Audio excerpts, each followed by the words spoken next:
تعالى نفترض ان انت شخص عايز تجيب بنطلون ورحت محل على اساس تجيب بنطلون، فلقيت بنطلونين. ده هنقول اول واحد فيهم ده جينز، وده هنقول ان هو ريبت جينز اللي هو المخربش او البنطلون المخربش، مثلا مخربش من هنا ومخربش من هنا ويعني شويه خربشه كده من تحت. ده اللي هو الريبت جينز. وعندك بنطلون تاني انت برضو محتار ان انت تجيب ده ولا تجيب التاني، بس ده فورمال، ده بنطلون فورمال جدا، طبيعي عادي يعني مفيهوش اي حاجه. تعال نرسم مثلا هنا ادي الجيب اللي هنا، ونرسم نفس الكلام هنا ادي الجيب اللي هنا وادي الجيب اللي هنا، وادي يعني ده رسم كروكي بس. اتمنى تكون فاهم الفكره. انت رايح ولقيت البنطلونين دول، هما شكلهم شورتين بس يعني هنعتبرهم بنطلونين. لقيت البنطلونين دول وانت محتار تجيب انهي واحد فيهم. احنا مهمتنا في الفيديو ده ان احنا نعرف سوا ازاي تعرف تحل المشكله بتاعتك دي، وتعرف تختار بنطلون من الاتنين بحيث يكون مناسب عشان تبتدي تعمل decision، او اللي بنسميه decision making. decision making بيبقى ليها process معينه بنسميها decision making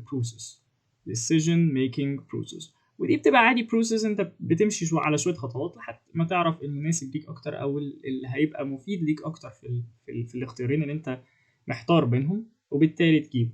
الديسيجن ميكنج بروسيس اول حاجه انت بتحدد بس المشكله، يعني قول لي فين المشكله. نمبر 1 قول لي بس identify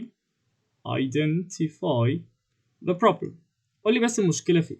فطبعا مش محتاج اقول لك احنا كده كده محددين المشكله من قبل ما نعمل اي حاجه. المشكله هنا ان انت indifferent، انت محتار indifferent between، محتار بين two pants. انت محتار تجيب انهي بنطلون من الاتنين، من البنطلونين اللي قدامك في المحل.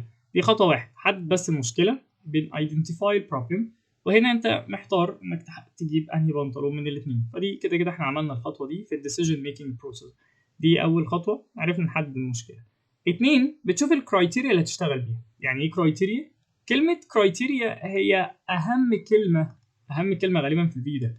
identify the criteria. يعني ايه كلمة كرايتيريا؟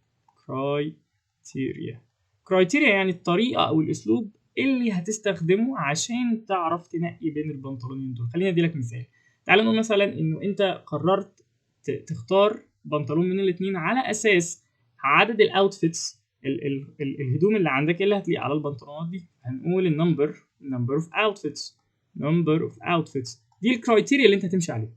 انا عايز اعرف اللي هيجي لي اعلى من التاني من حيث الاطقم، اللي هيليق على اطقم اكتر انا هجيبه. دي كرايتيريا. في كرايتيريا تانية مثلا ممكن تقول اللي هقدر ان انا اخرج بيه في اماكن اكتر، places اكتر. انا عايز اخرج، انا بخرج في اماكن كتيره قوي، فبالتالي اللي هعرف اخرج بيه في اماكن مختلفه كتير ده هيبقى بالنسبه لي هو الانسب. فانا هستعمل الكرايتيريا بتاعت النمبر اوف بليسز. ممكن تكون كرايتيريا تانية، يعني ممكن مثلا تختار كرايتيريا انه تشوف مين شبهك، يعني مين اللي شبيه لاكتر لبس عندك في الدولاب، بالتالي هتستبعده وتجيب المختلف او اللي هو اللي مش موجود عندك كتير في الدولاب. انا هفترض ان احنا نمشي على الكرايتيريا دي بنسميها الايدنتيفاينج للكرايتيريا، بتشوف الطريقه او الاسلوب اللي انت هتنقي بيه. والكرايتيريا لو انت تلاحظ هنا احنا هنستعمل الكرايتيريا بتاعت الاوتفيتس. خلينا نكتب الاول النمبر بتاع الاوتفيتس. وهنا لو انت تلاحظ احنا عملنا ايه؟ نستعمل الكرايتيريا بتاعت الاوتفيتس، وده باختصار احنا اخدنا حاجه اسمها relevant information. relevant information، او خلينا نكتبها relevant factors. بتشوف العوامل الريليفنت الحقيقيه اللي هتاثر او المفيده بالنسبه لك اللي هتاخدها في الاعتبار وانت بتختار الاثنين دول. فدي بنسميها الريليفنت فاكتورز او العوامل المهمه وانت بتنقي الكرايتيريا. يعني مثلا انت لو مش فارق معاك النمبر اوف اوتفيتس، فبالتالي فارق معاك البليسز اكتر، فدي الريليفنت بالنسبه لك. البليسز هنا هتبقى ريليفنت، فهتختار كرايتيريا بتتكلم عن البليسز. لكن لو الاوتفيتس هي اللي مهمه بالنسبه لك، فهتبقى الاوتفيتس هي ريليفنت فاكتور بالنسبه لك، او فاكتور مهم اهم من الفاكتورز الثانيه. فبالتالي تختار كرايتيريا هتبقى في محور او في اطار الاوتفيتس، النمبر اوف اوتفيتس. الخطوه اللي بعد كده احنا هنعمل حاجه اسمها allocating weights.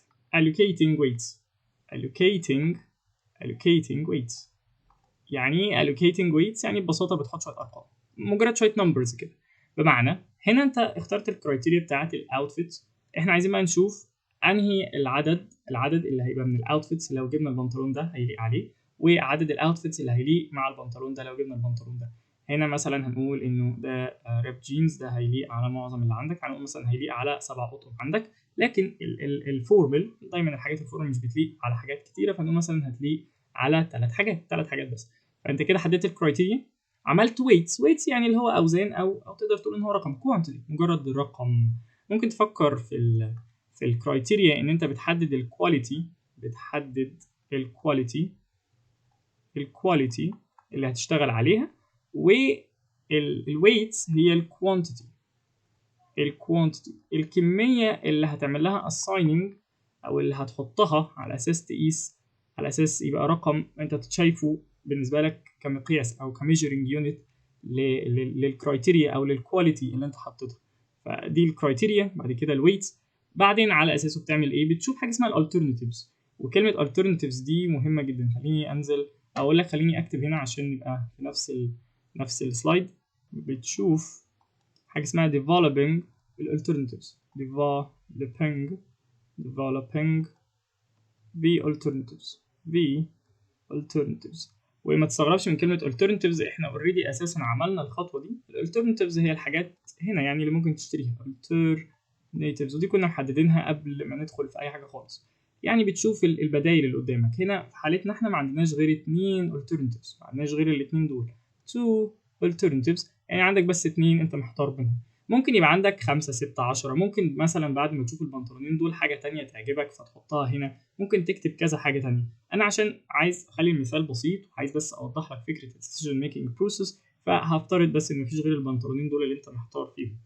فببساطه الديفلوبينج alternatives احنا عندنا هنحط بس التو alternatives دول، بتحط كل البدائل اللي قصادك، وبعد ما بتحط يعني بعد ما تحط الويتس لكل بديل، بتحط البدائل بقى اللي ممكن تشوفها تانية غير حتى اللي انت محتار فيهم. هفترض ان مفيش alternatives تانية غير الاثنين دول، لكن طبعا انت حر، ممكن تحط كذا حاجه تانية. وبعدين بنبتدي نعمل حاجه اسمها analysis للalternatives، analyzing alternatives، analyzing the alternatives، هكتب بس alternatives ALT للاختصار. هتبتدي تعمل analyzing، او انك تبتدي تحلل الالترناتيفز اللي عندك.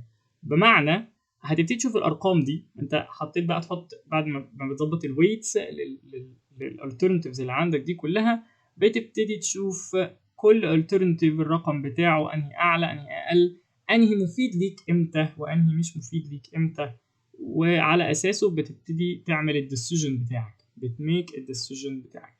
ان انا هضطر انزل شويه عشان مفيش مكان، وننزل شويه. بعد ما بتعمل analyzing alternatives، فكر بس في analyzing alternatives انك بتكمبير الارقام ببعض، بتشوف انهي الرقم الكبير وانهي الرقم الصغير. فكر فيها كانك بتكمبير، بتقارن، بس بتقارن مين هيبقى مفيد ليك اكتر ومين مش هيبقى مفيد ليك اكتر. انت كده كنت عملت assigning الويتس، حطيت الويتس اللي انت هتشوفها، وحطيت الويتس للالترناتيفز، وبعد كده بتبتدي تقارن الويتس دي ببعض. ده اللي هو بنسميه analyzing او بنسميه analysis للالترناتيفز. حاجه تانية، انت ممكن تتفرج على الفيديو تحس انه كل ده انا عملته في خطوه واحده. هو ايوه احنا بنقسم الخطوات على اساس تبقى فاهم انه ما تنساش حاجه، لكن ده مش معناه انه ان انت كل خطوه هتبقى بخطوتها. لا، احنا مثلا كنا حاطين الالترناتيفز دي اول حاجه، مش محددين المشكله، احنا اصلا عارفين المشكله كده كده ومحددين الالترناتيفز من الاول. فمش لازم بتمشي الخطوات بنفس النهج، او مش لازم حتى بتعمل خطوه في خطوتها، ممكن تعمل كذا خطوه مع بعض على حسب البروبلم اللي انت بتحاول انت تعالجها. هنا كانت البروبلم واضحه جدا لدرجه انك قدرت انك تحددها، وفي نفس الوقت تحط الالترناتيفز وتحط كمان الويتس وتحدد الانالايزنج للالترناتيفز. كل ده غالبا احنا عملناه في خطوه واحده، عشان بس ده مثل بسيط شويه، لكن ممكن في امثله تانية تبقى اصعب شويه او تبقى محتاجه خطوات هتمشي على الخطوات دي غالبا بالترتيب. بعد ما تعمل انالايزنج للالترناتيفز، بتيجي بقى الخطوه اللي احنا مستنيينها كلنا، وهي انك بتسلكت البيست الترناتيف، سيلكت ذا بيست، الافضل، ذا بيست الترناتيف. يعني بتشوف انهي بقى احسن واحد في اللي انت قارنته دول وبتختار. الحمد لله. تعال نقول مثلا هنا انت شايف ان ده 7 وده 3، فاكيد لو على نمبر اوف اوتفيتس فهنختار ال7، ده كويس. تعال نقول مثلا لو احنا بنقارن بالبليسز، مثلا احنا عندنا كرايتيريا مختلفه. البليسز لو احنا جبنا اللون ده، البليسز مثلا هنا هنقول ان ده مش هتعرف تخرج فيه في اماكن كتيره، ده اللي هو الراب جينز، فهنقول مثلا تخرج فيه في مكانين 2 بس. لكن الفورمال جينز هنقول ان انت هتخرج بيه في مثلا في 10 اماكن. هنا لو احنا غيرنا الكرايتيريا خلي بالك انه ممكن الديسيجن بتاعك يختلف. انت دلوقتي هتختار الرقم ده الكبير. ساعات في ناس الكرايتيريا بيبقى بالنسبه لها الحاجتين دول مهمين، فبيقارنوا بين الاثنين، مش بيقارنوا بين حاجه واحده بس. يعني بياخدوا كده الاثنين دول ويجمعوا دول، فده مثلا هيبقى 9، دول لو جمعهم هيبقى 13، وبالتالي بيحدد الرقم الكبير اللي هو ال 13 في الحاله دي. فممكن تشتغل بكذا كرايتيريا، يبقى عندك كذا ريليفنت فاكتور مش فاكتور واحد.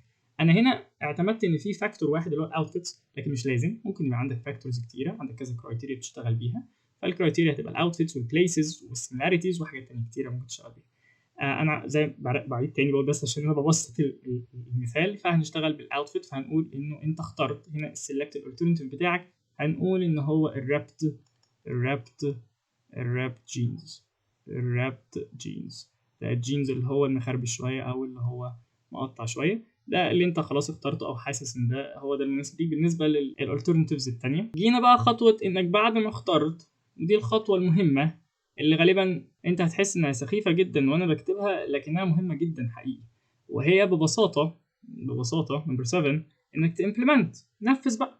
implement يعني روح اشتري، implement the alternative. يعني هتروح بقى تشتري البنطلون ده. طب ليه حاطين implement؟ عشان ببساطه فاكر لما كنا في المدرسه كنا بنجيب الجدول، نحدد ان في مشكله، نبتدي ان احنا نشوف الكرايتيريا عشان نذاكر، فبنحدد المواد اللي احنا هنذاكرها وبنحط الويتس بتاعتنا. كمان بنعمل ديفلوبينج للالترناتيفز، نشوف المواد اللي هنذاكرها من هنا ومن هنا، وبتظبط كل الجدول حقيقي. وفي الاخر بتحط الجدول في الدرج وما بتعملش خطوه الامبلمنت. فهو خطوه الامبلمنت ما هي الا انه بيقول لك خلصت نفذ، بعد اذن حضرتك نفذ. فما تنساش خطوه الامبلمنت بعد ما بتعمل كل ده هدفه انك في الاخر بتنفذ الالترناتيف او الاختيار او الديسيجن اللي انت عملته، بتبتدي ان انت تنفذه. فبنimplement الالترناتيف.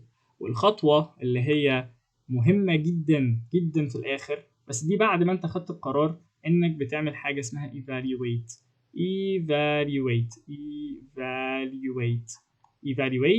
the decision effectiveness.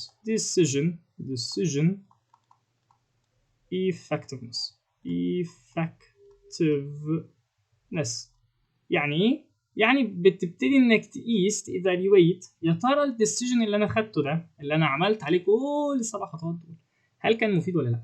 بمعنى تاني، تعال نقول مثلا ان انت حطيت في الجدول بتاعك ده، الجدول بتاعك نقول 4 مواد 4 subjects، ده اللي انت ده الالترناتيف اللي انت اخترته وحسيت ان ده احسن بديل ليك. اللي حصل ان انت في الاخر خالص ذاكرت 3 مواد 3 subjects. فايه اللي هيحصل؟ انت كده خد بالك انك ذاكرت 75% بس، 75% بس من اللي المفروض انت كنت تذاكره. ده اسمه evaluating. 75% دي انت قد ايه قدرت توصل للجول بتاعك، قد ايه كنت effective في الالترناتيف اللي انت اخترته، عرفت ده فادك قد ايه. هل التيشيرت لما جيت تختاره فوق، هل ده فعلا فادك وقدرت ان انت تلبسه في مع اطقم كتيره، ولا كان الموضوع ما كانش زي ما انت كنت مفكر واتفاجئت بحاجات تانية. الافكتفنس بتاع القرار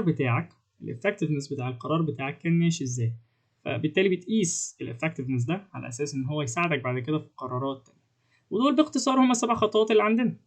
لو حبينا ان احنا نقولهم بسرعه كده، عندنا اول حاجه بتحدد البروبلم اللي عندك، دي اول حاجه خالص. ادي البروبلم اللي عندنا، حددناها، عايزين محتارين، عندنا احنا indifferent بين حاجتين اتنين.